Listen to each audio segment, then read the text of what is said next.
They still talk about the 4 chairs in December. An old barn. Wind squeezing through plank seams like a held breath. On the floor, sheets of paper, yellowed and curling at the edges, covered in careful handwriting that reads like a cold heart, taking notes. Wilkes County, Georgia. Winter of 1873. By morning, 4 men would be found bound to those chairs. A surname the county knew far too well, Jefferson, and scattered under their boots, their own words. Lists, times, names, methods. A ledger of harm written in tidy ink. The kind you keep when you believe no one will ever read it out loud. Locals wouldn't speak it loud in daylight, but at night they whispered one name the way you test a locked door.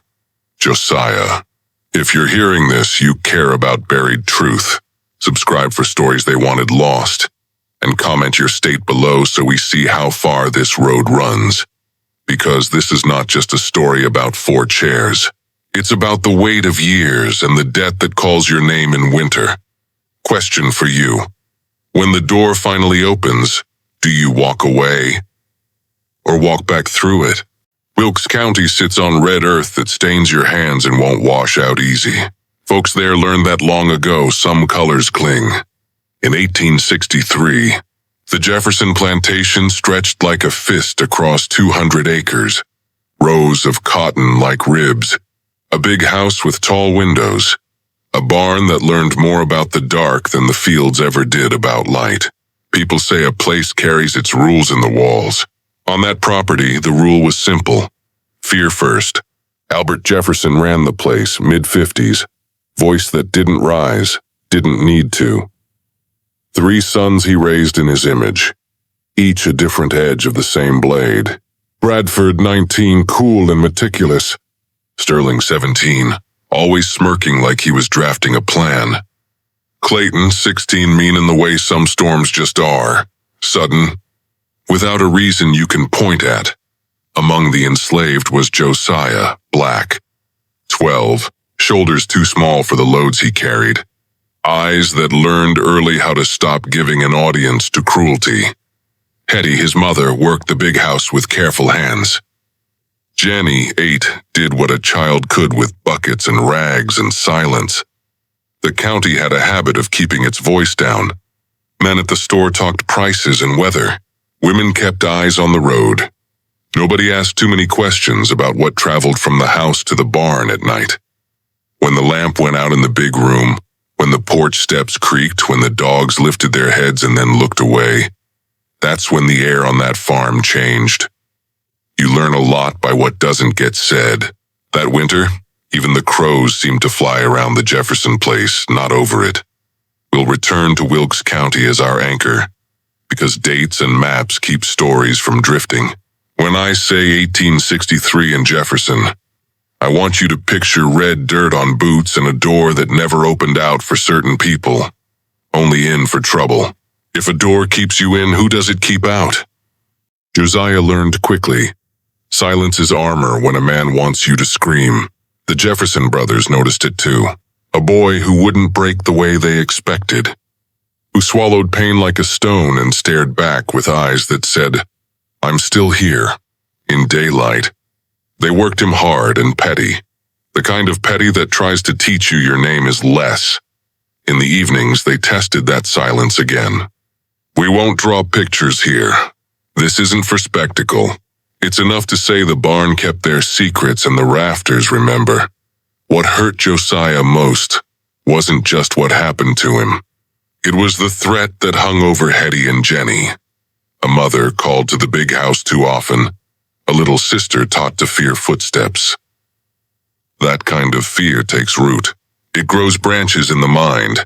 So the boy did what survivors do. He watched. He counted. He learned patterns. Bradford's temper ran cold until it didn't. Sterling liked to plan and measure.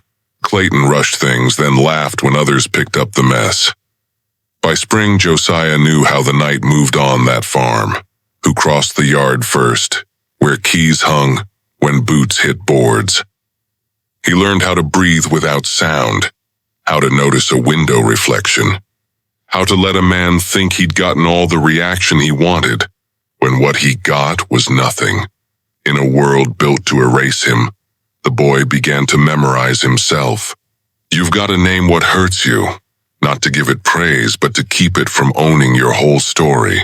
He counted days by the moon and promises by the door latch. Wilkes County, late 1863, Jefferson land. A barn that traded coin in fear. Would you have joined him in learning the patterns, or tried to run with nothing but a dark road and a name? Some men write their sins like they're keeping score. In Albert Jefferson's office, a hidden drawer stuck on a rough nail. Behind it, pages. Not sermons, not harvest tallies, records. Cool pen strokes. Times, dates, reactions. A system pretending to be science so the author doesn't have to say the easy word. Cruelty. Josiah found them in the weeks when he looked like he was simply sweeping a hall or standing too still. You learn to be invisible when the world treats your breath like a theft. Imagine the boy's hands holding those papers, recognizing not only the handwriting but the moment each line described. He didn't tremble. He remembered. Because sometimes the thing you need most is the proof you aren't crazy, that the night had witnesses, even if those witnesses were ink and a man's vanity. He didn't burn the pages. Not yet. He folded them, slid them where the heart sits when a person stands tall, and let a new idea take shape. Justice that reads its charges aloud. If you've ever been told your pain was not that bad, you know how paper can start to feel like a key. Not to a cell, to a reckoning. Do you believe a ledger like that belongs in a courtroom, or in a barn with 4 chairs? War ended. June 1865. A man in uniform said words that sounded like water in a dry throat. You are free.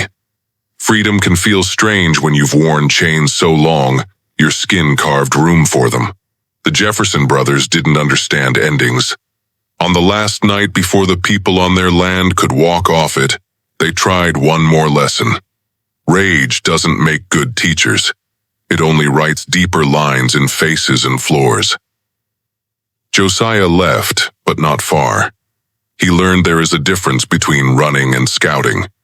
He slept in trees, in ditches, in a church awning that smelled like pine tar and prayer. He watched the new patterns.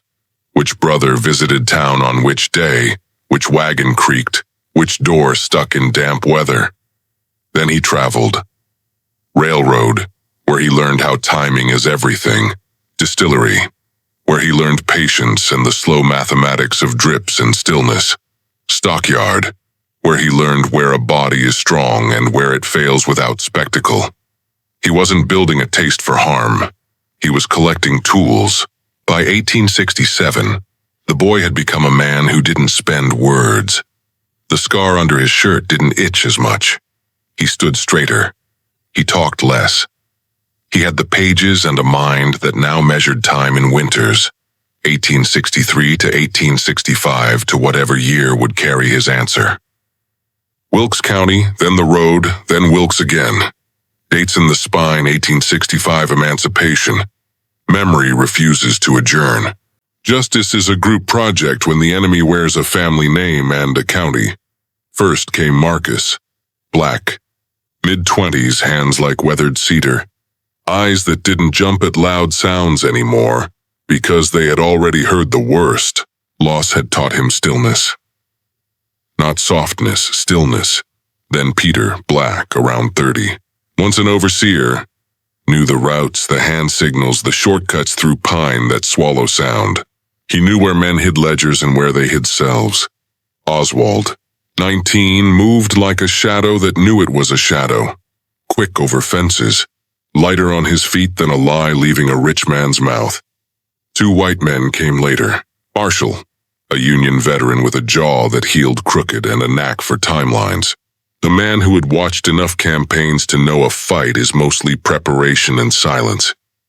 And James, 22, abolitionist eyes, a family grave he visited when the light was good, and access to maps and money the others didn't have. They met where gossip couldn't hear, a broken-backed cabin 20 miles from the Jefferson place.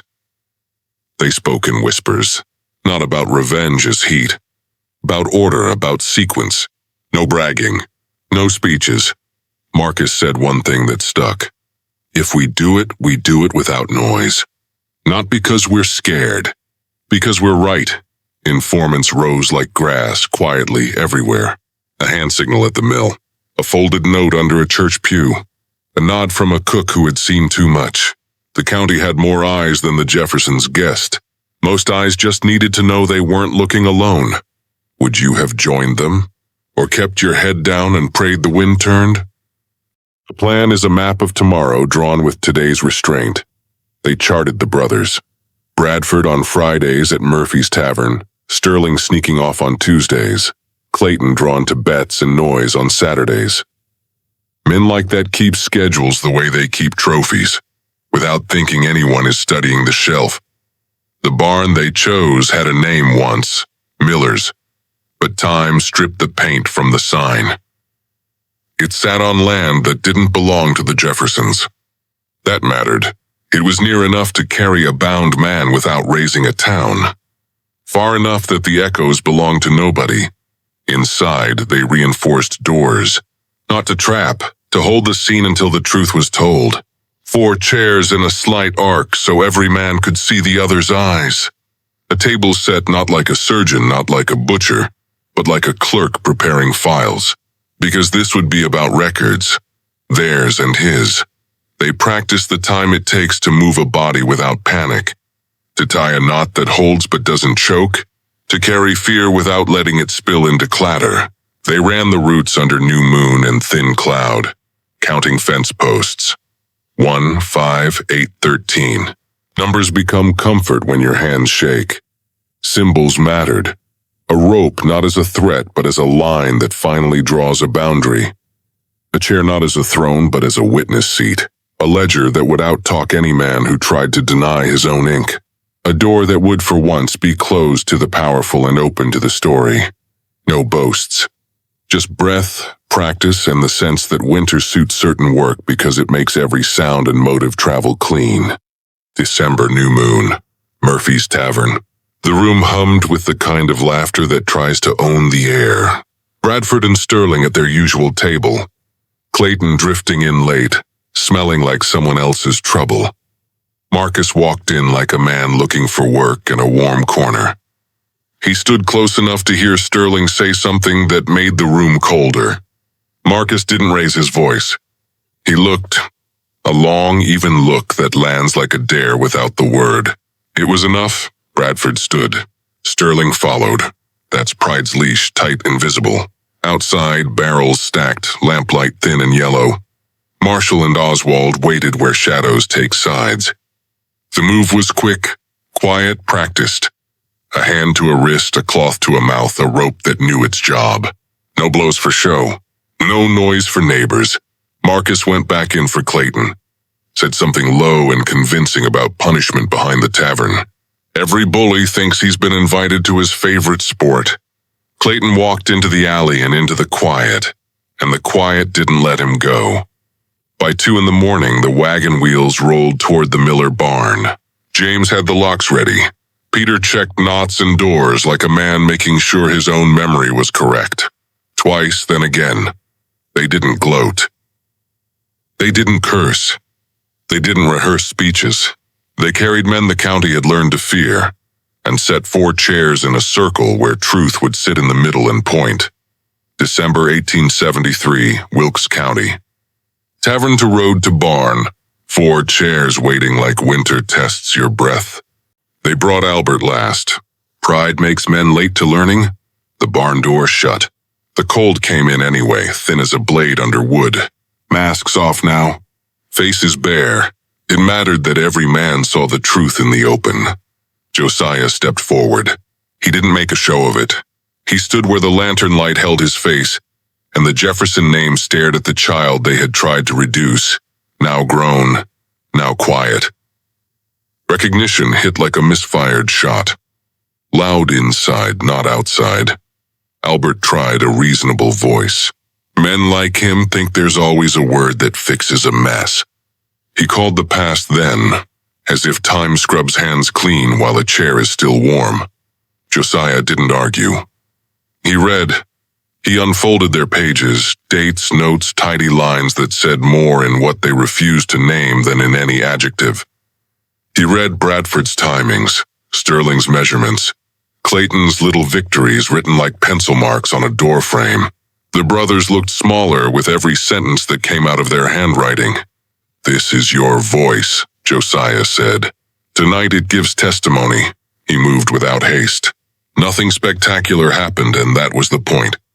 Consequences arrived like footsteps on old boards, certain even unadorned. Each man faced the shape of what he had made others face. Fear, waiting. The knowledge that the room had run out of lies. Albert tried once more, not for mercy but for narrative. "This won't heal you," he said. Josiah didn't pretend otherwise. "This isn't a doctor's office," he answered. "It's a recording room. It's an end." The barn didn't echo. It held, "We do not trade in spectacle here." What followed remained measured and symbolic. Restraint answered by restraint. Silence returned to men who had used it like a blade. By the time the lantern leaned low, the pages lay around those 4 chairs like snow. Light, quiet, undeniable. Do you think vengeance ever brings justice, or only an ending? 3 dawns later, a farmer cut across the field because fences are only for people who obey them. The barn door stood slightly open, like a mouth deciding whether to speak. He saw the chairs, the papers. He backed out so fast he forgot to breathe. News in Wilkes doesn't travel. It leaks under doors, over porches, through church steps and feed store jokes that stop halfway. The sheriff looked at the scene, the way a man looks at a storm he can't arrest. The county judge touched a page with 2 fingers, as if ink bites. No one said the brothers' names with affection. Plenty didn't say them at all. In rooms where black folks closed the curtains and finally exhaled, a whisper ran like a ripple down a pew. Josiah. A few men muttered about law and order, but the pages seemed to grow eyes. Each line stared back. Each date refused to blink. The ledger made a better argument than any preacher or sheriff could manage. And the barn turned into a sentence, not a paragraph. Simple, declarative, final. Wilkes County, winter 1873, 4 chairs and a paper snow. Discovery didn't change the truth. It only printed it larger. Marcus went north. Married. He sat by windows some nights and watched the dark like it was waiting its turn to speak. He didn't tell his children the story. He taught them to lock the door and to open it when someone needed bread. Peter found church again, not as a man who forgot, but as one who knew some weight needs music to be carried at all. He handed young men maps of roads he hoped they'd never have to walk. Oswald disappeared the way mist does. There, then not. Some said west, some said home beyond an ocean. People who vanish are not always lost. Sometimes they finally find a room quiet enough for their name. Marshall tried to be ordinary. Ordinary didn't stick. A veteran sometimes finds peace in wood smoke and fence work. Sometimes he doesn't. James studied law until it felt like a clean shirt on a bruised back. He argued cases with a voice that didn't shake and a private memory that did. The Jefferson plantation was cut and sold. The big house stones found new work as part of a school. During teardown, men found a basement no one had put on the plan. Chains, compartments, stains the foreman said were old water. The workers looked at each other a long time. Then they carried those pieces out like trash and never spoke of them again. Some things you don't put in the file. You put them in the ground. Do you think history remembers the truth or just the winners? Stories don't end. They settle. This one settles in winter. Stand at the edge of the Miller barn site now. The walls are gone. Weeds do what walls can't. They take back what's theirs without permission. If you listen, the wind through broom sedge sounds like paper turning. The path of wagon wheels is a green scar. Someone planted pecans where the door once hung crooked. Some debts get paid in courtrooms. Some get paid when a town receives a mirror it can't look away from. Wilkes County pretended not to see for a long time. Then 4 chairs forced a stare. Josiah didn't come back for applause. Legends say he kept walking until the road forgot his prints. Maybe he learned what Albert never would. A man can't own a person, and a person can't own peace. He can only choose whether he'll face the record of what happened and stop the ledger from adding new lines. So here's where we leave it, on a question heavier than a verdict. When the door finally opens, when the winter is quiet enough for you to hear your own breath, what do you do with the ledger in your hands? If you're still watching, you care about buried history. Subscribe for the next untold story. Like if this one left you thinking, and tell me in the comments. Justice or revenge? Where do you draw the line?